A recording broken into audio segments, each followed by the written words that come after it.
Ra'iisul Wasaaraha Xukuumadda Federaalka Soomaaliya Mudane Xasan Cali Khayre ayaa maanta kormeer ku tagay dhismaha guriga xukuumadda oo xaruntii hore ee xisbiga oo lagu wado dib u dhis ballaaran. Guriga xukuumadda ayaa noqonaya xafiiska Ra'iisul Wasaaraha iyo xarunta dhexe ee xukuumaddu ay ku shaqayn doonto.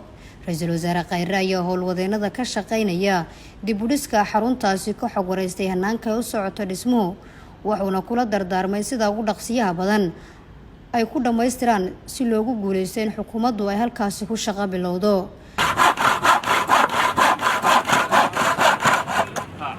Ra'iisul Wasaaraha Xukuumadda Federaalka Soomaaliya Mudane Xasan Cali Khayre oo weliso wasiirka dhalinyarada ee Xukuumadda Federaalka Soomaaliya Marwa Khadiija Maxamed Diiriye ayaa sidoo kale kormeeray sida ay u socoto dhismaha garoonka ciyaaraha oo qayb ka ah xarumaha muhiimka u ah horumarinta ciyaaraha iyo isdhexgalka bulshada.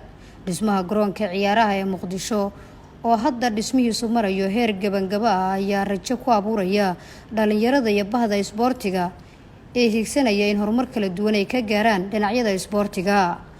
Wasiirka dhalinyarada iyo isboortiga ee Xukuumadda Federaalka Soomaaliya Marwa Khadiija Maxamed Diiriye oo warbaahinta qaranka la hadashay ayaa ka warbixisay halka uu marayo dhismaha garoonka ciyaaraha ee Stadium Muqdisho. Waxaan tagnay saakay garoonka Muqdisho Stadium xarunta dhexe ee xisbiga oo noqonaysa xafiiska Ra'iisul Wasaaraha. kormeerkan saakayna waxaa horkacayay Ra'iisul Wasaaraha Xukuumadda Jamhuuriyadda Federaalka Soomaaliya Mudane Xasan Cali Khayre.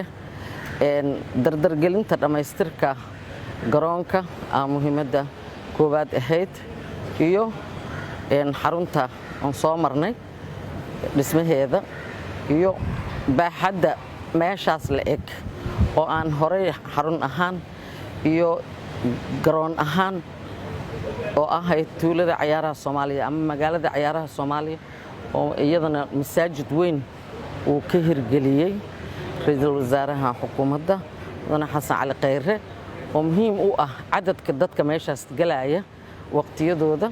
asagana dabaqii korea la saaraya oo intii dhismii qaybtii ground floor-ka waa dhamaatay, masaajidka qaybtiisii hoose waxaa u haray qaybtii dabaqa. marka halkaasaan soo marnay alxamdulillaah, roogii carradiisii oo dhammaystiran iyo roogii cagaarna la dhigo haddii allaha awoodda la ogolaado. bishan hadda markii ay dhammaato waa gabagabo, waxaa ku xiga bisha Maars haddii allaha awoodda la ogolaado.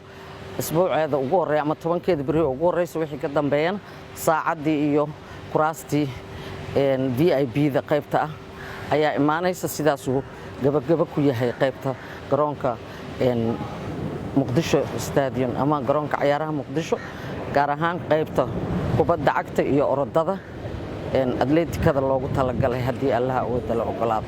aadaan ugu faraxsannahay in uu saakay Ra'iisul Wasaaraha shaqadii socoto uu tagay isagoo markii horena geed qaadisteedii iyo cawska gurusteedii horey u joogay markii ay ka qalab gurteen ciidamadii AMISOM ee waqtiga dheer deganaa. Nasra Bashiir Cali, warbaahinta qaranka magaalada Muqdisho.